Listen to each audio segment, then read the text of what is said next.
And hello, everyone. Author Talk Short here, and Greg, of course, filling in for Amy one last time. Of course, I know she's going to have a hard time in an hour with a book launch, but feel for her, pray that she's feeling better, and let's get that book launch going for her. Absolutely. And we're here with Breakfield and Burkey, and we're going to be talking about their books and the 12 Days of Page Turners. I know, isn't that exciting? That is like the most exciting Christmas event. I can't wait. It's Yes, our second year at it, so we're like Yahoo, let's go. and it's 12 days, so it's almost like a 12-day. Well, it is a 12-day event, not Yeah. like. So And what day? we are on the first day of Christmas. On the first day of Christmas. Oh, well, we can't say that song. Yeah. You're not the partridge in the pear tree? Why not? We could be the partridge in the pear tree. What the heck? You be the partridge. Oh, There we I'll go. be the pear tree. I don't like being the partridge because people shoot at you. Okay. You rather them pick you. Yeah, do come along. Okay. So let's talk about your books, the Enigma series. Okay. Let's talk about genre, how y'all got started in writing them. All right. So the Enigma series itself, there's 12 books in that series right now. And Mhm. we're actually capping the series at 12 books. And that's totally because I didn't want to have a book 13. And it is a thriller series or also a techno thriller series. Yeah. And we started it because we're in technology. So we have a really long history of technology. And we've been at it since the first part of this century. So it's we've got a few months at the watching new technology come in, take the stage, leave unceremoniously, and something new come in. And so this is where we get all of the interesting attack vectors that show up that people are suffering from. And we use those real technical facts in our fictional thriller series to be able to discuss, highlight how they get in, and then how to defeat the particular threat. And each one's different. That goes from identity theft to cryptocurrency. We look at artificial intelligence wars, predicting the future, commodities destabilization, you name it.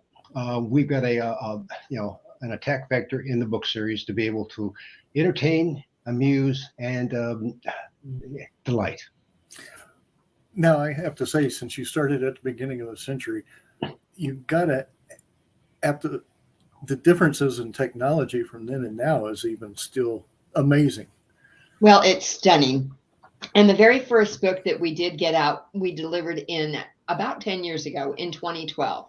And that focused on identity theft. Now, clearly, if you look at the headlines, identity theft is still a problem today. So Mhm. it's not like that threat is going away. There's just more on top of it. Yeah, but the ransomware stuff, that's unfortunate. That's an evolving problem that has gotten worse over the years, and it brought new baggage along with it because after you squeeze somebody out for the hard-earned money out of their business in Bitcoin, then you got to go launder it someplace, and so that's created a whole nother plateau of examination that we like to take a look at in the series. So we originally got started, Greg, writing nonfiction workshops and white papers and that sort of approach because of our technology jobs. And that wasn't as much fun. So, we decided that we would start doing fiction, weave in the technology we're already familiar with, and Charles wanted to kill people. Well, yeah. You and Amy get along great. That was the hook. I mean, she had me. We can whack people and not go to jail. And I went, I'm on board with this. I want to hear more. Okay, so we we've leveraged it.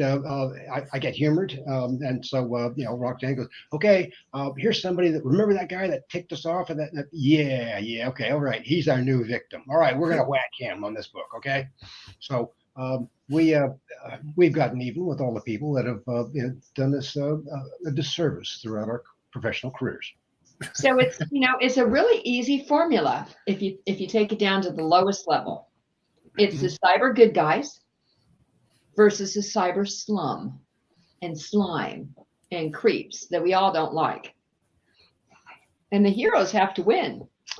Yeah, but there's always a struggle. It's always a struggle, and that's where the fictional and the tension and the drama come into play. And then, of course, in the background mode, all these people have personal lives that also have challenges in it as well. So it's a very comforting formula, and it allows us to deliver fresh stories on a regular basis. So it's not the same old, oh, this again. It's going to be the same formula. Oh, yawn.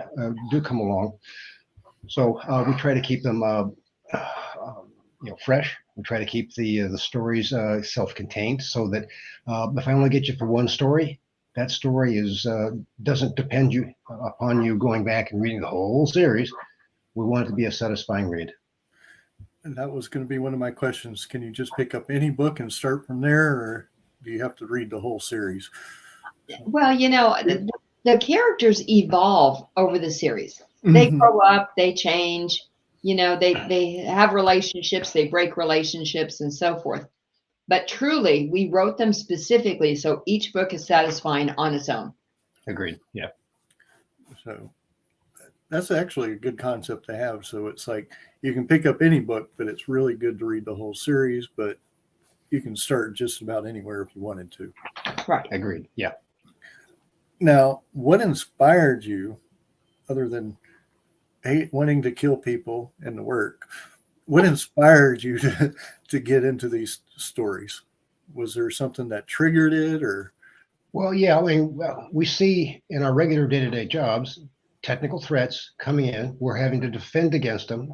We have to be cognizant of a solution we build for customers. And so it's there's like a real life conveyor belt of information that comes through. It's like, how do we alert people to these kind of technical threats? Because it's like, all right, Jesus, Charles, some of the stuff you come up with, it's like, it's so off the wall and so out there. This can't be real. No, it really is real. And it's incumbent. We feel it's incumbent upon us to be able to say, hey, have you heard about this? Do you understand, social engineering? Do you understand the being able to take ransomware and hold companies and whole cities hostage until they surrender enough money to be able to release? So part of this is a bit of a crusade, if you will. That's probably too strong a word, but it's shining a flashlight on the areas of our digital universe that are rather unsavory, and if they're ignored, it's at your own peril. That's interesting, because that brings up another question: would you say that people reading this could have a better understanding of behind the scenes of this type of technology, of being identity theft, or did you put any of that reality in it? At least an awareness. Yeah. People, I find adults don't like to be told things. Mm-hmm. They like to, ease into it, and a story helps them ease into it. There's crazy obvious things like just passwords alone, Greg. How many different applications do you have? And don't answer that. And how many are on your phone, on your PC, and how many passwords are different? If they're not all different, then you're taking a risk, because if a bad guy gets a hold of one password, they have the keys to that kingdom and any other kingdom that they think you're connected to. And that can be a problem. That can be a problem for identity. It can be a problem for your bank account.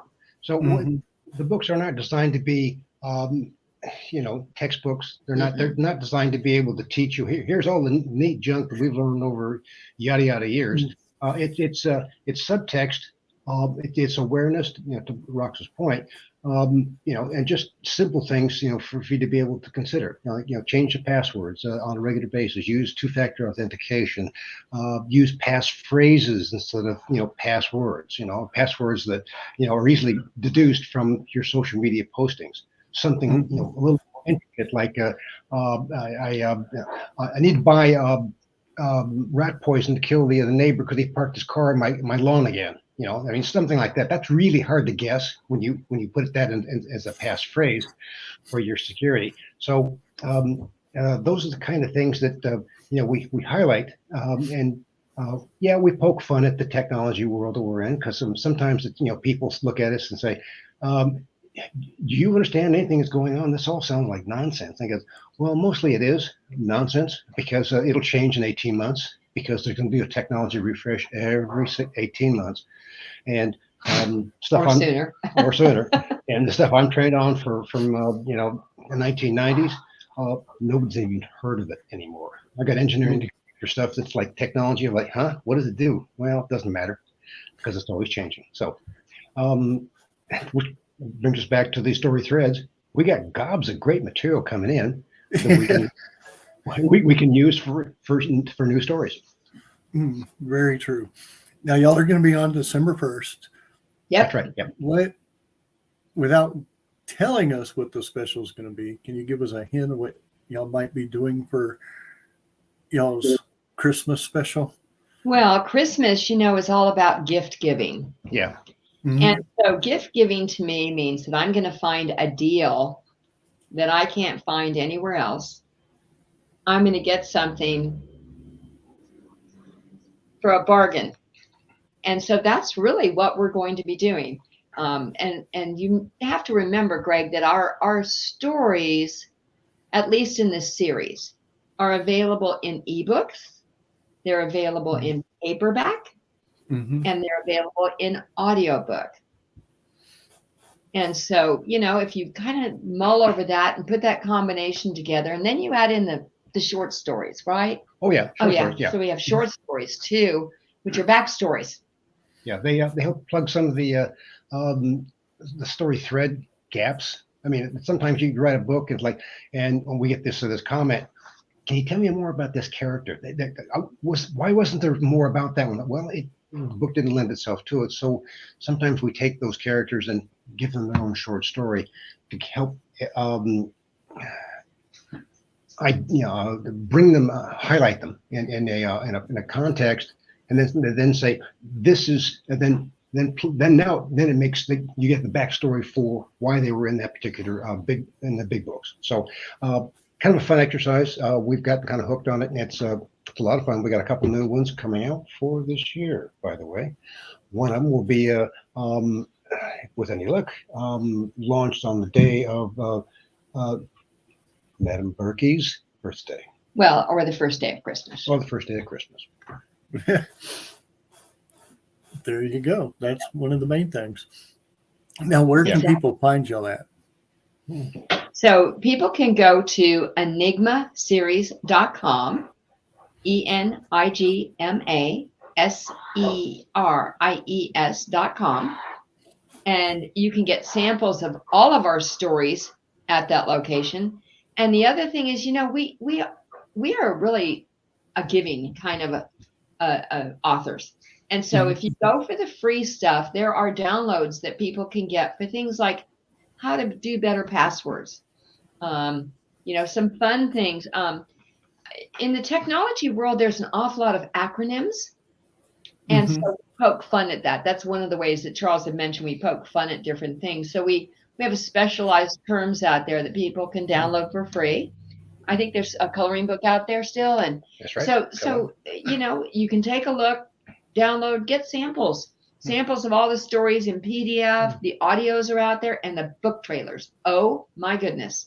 They're great book trailers. The book trailers are amazing, because in 2 minutes you get a flavor, almost like a movie, but of a book. And each one of those books has its own specialized, customized book trailer. Runs at 2 minutes, and by the time you get finished with it, it's like, Where do I go see this movie? Well, we're quite proud of the book trailers. Now, I know y'all been to Comic Palooza. Do y'all do any other conventions? Have y'all been to any other conventions or book signings? Oh yeah, yeah. We're going to be at Giddings actually next weekend. Giddings Library is next weekend. We yeah. just got back from Seguin and the Pecan Festival. That was a hoot. Yeah. And the weather could not have been better. We were scared of the wind, but it calmed and it was glorious. Yeah, it's an outdoor event and a lot of fun. I mean, anytime that you can go to a book a festival and then get your favorite adult beverage right there on site is a good day. So yeah, we had a lot of fun that Saturday. Nice. Well, I want to thank y'all for being on, and I know y'all will be on December 1st for the 12 days, and I believe y'all will also be on the 12th, which is when all the authors get on. Exactly. Yeah. That ought to be really entertaining. About 30 or 40 overachievers on at the same time. Whoa, wow. Oh, well, whenever I need to figure out how to bury a body, I know who to contact. Exactly. Call us. We're there for you, Greg. Promise. Yeah. But I do want to thank y'all for being on, and I can't wait to see y'all on the 1st. And everybody, until the next show, Amy will be on at 6 for the book launch. And of course, I'll have the con hour at 6. But until then, adios. Bye. Thanks, Greg.